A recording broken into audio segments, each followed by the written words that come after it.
Como que ayer el ministro de Economía, Martín Guzmán, estuvo en la Cámara de Diputados defendiendo lo que tiene que ver con el presupuesto 2022, con varios diputados que estaban haciendo el debut en ese tipo de reuniones de comisión, en este caso Comisión de Presupuesto y Hacienda, haciéndole preguntas al ministro de Economía. Entre ellos, entre los nuevos allí, estuvo José Luis Espert, el diputado nacional recientemente electo. ¿Cómo le va, Espert? Aquí Alejandro Gómez, la mesa de Café a las 10 lo saludan. Hola, muy buen día a usted y a la mesa de Café a las 10, ¿se llama? Café a las 10, ¿quiere un cafecito? Acá lo invitamos. Venga el café. Bueno. Que viene bien a esta hora. ¿Cómo lo escuchó a Guzmán ayer? Bueno, presentando un proyecto absolutamente irrealista en cuanto a los supuestos macroeconómicos. En segundo lugar, presentando un presupuesto donde el único ajuste de gasto público que hay es una gran contracción en los subsidios que van al sector privado, o sea que lo paga el sector privado, en realidad el ajuste del gasto, no hay ajuste del gasto en realidad entonces. En tercer lugar, seguimos repitiendo el gran error de que la clase política cree que hay alguien que tenga ganas de financiar este tamaño del Estado gigantesco, que ha arrasado con la Argentina en los últimos 50 años, yo ya de paso con crisis tras crisis.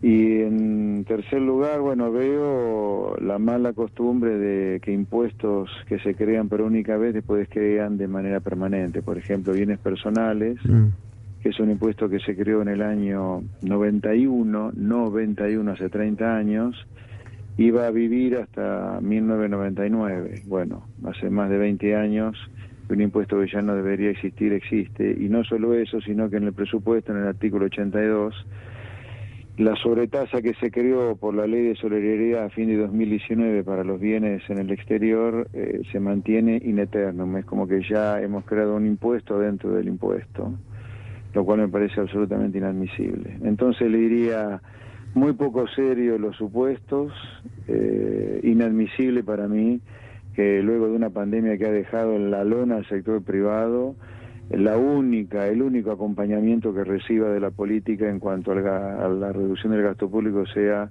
un gran ajuste en tarifas, que creo que hay ahí implícito, aunque no lo blanquearon, y la mala costumbre de impuestos que aparecen por única vez, después quedan para siempre, ¿no? Pero bueno, es el problema siempre de la vieja política, que no entiende, no conecta con la realidad de la gente de laburo. Hace 60 años que Argentina tiene un Estado que gasta más de lo que recauda, a pesar de la montaña de impuestos que se han creado en esos 50 años, pero la clase política no reacciona.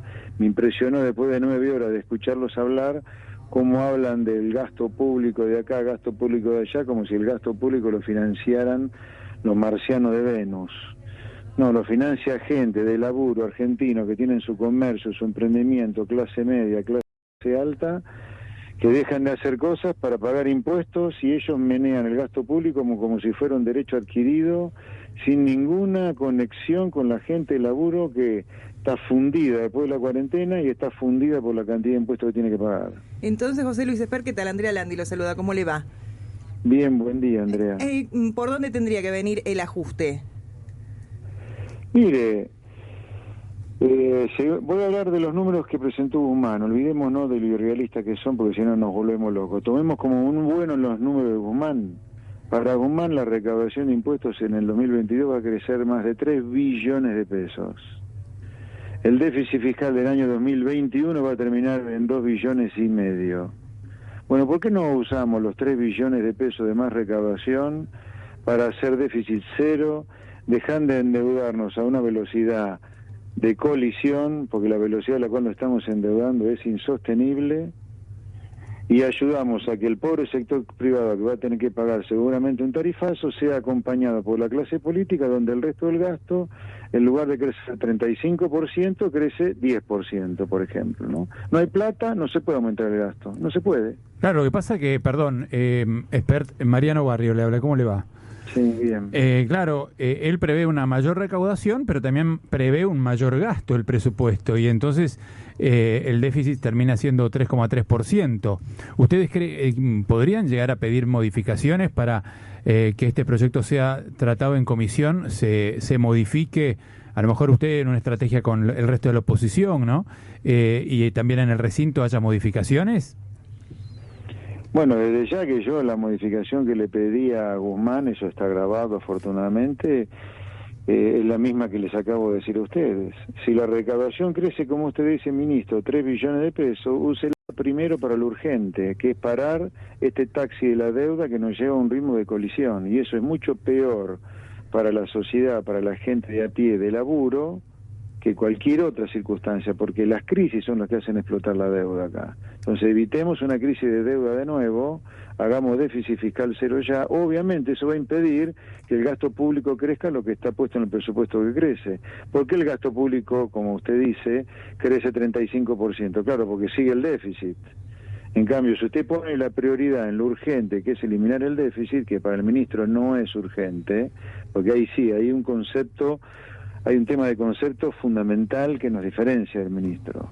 Yo creo que el Estado es una gran maquinaria que transforma impuestos que paga la gente, impuestos que hace que la gente deje de hacer cosas, no es un maná del cielo, la gente deja de hacer cosas para pagar impuestos, van al Estado y el Estado, como una maquinaria, como una empresa, transforma esos impuestos en bienes públicos. Lo que van a bajar, por ejemplo, es el gasto en subsidios, un 0,8% del PBI. Sí, bueno, es el tarifazo que yo veo que hay. Claro, eso es a cambio de suba de tarifas. Claro. Pero también van a aumentar más la inflación y la devaluación. Eso va a ser el ajuste encubierto, ¿no? Es decir, vía inflación y vía devaluación puede haber una licuación de gasto y una mejora de los ingresos. A ver, pero déjeme terminar lo anterior que me parece importante. Sí. El Estado es una fábrica que transforma impuesto en gasto.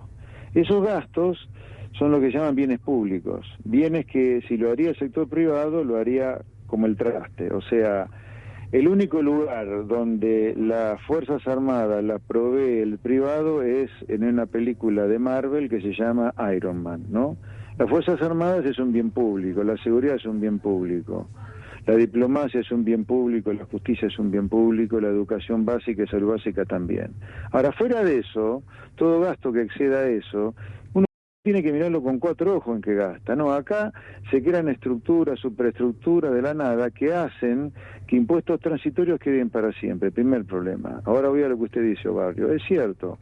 Como la inflación va a ser por lo menos el doble de la que está puesta en el presupuesto, en lugar de 33 va a ser de 60 el año que viene, la recaudación va a crecer muy por encima de lo que está puesto en el presupuesto, y si hay contención del gasto, cosa que no la tiene prevista el ministro, sí habría ajuste del gasto, pero no la va a haber, porque el ministro no cree en eso. El ministro cree que el Estado, además de ser una fábrica que fabrica bienes públicos, está para que la economía crezca, a diferencia de lo que yo creo, que el crecimiento viene porque usted deja al sector privado en paz para hacer lo que se le da la gana con la plata que viene de su laburo, no para que el Estado lo dirija, como Feletti que le pone precio hasta el asado para un fin de semana.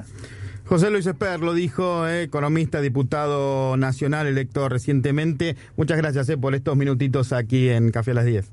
Un placer, muy buenos días, saludos a los oyentes. Buenos días. Hasta luego.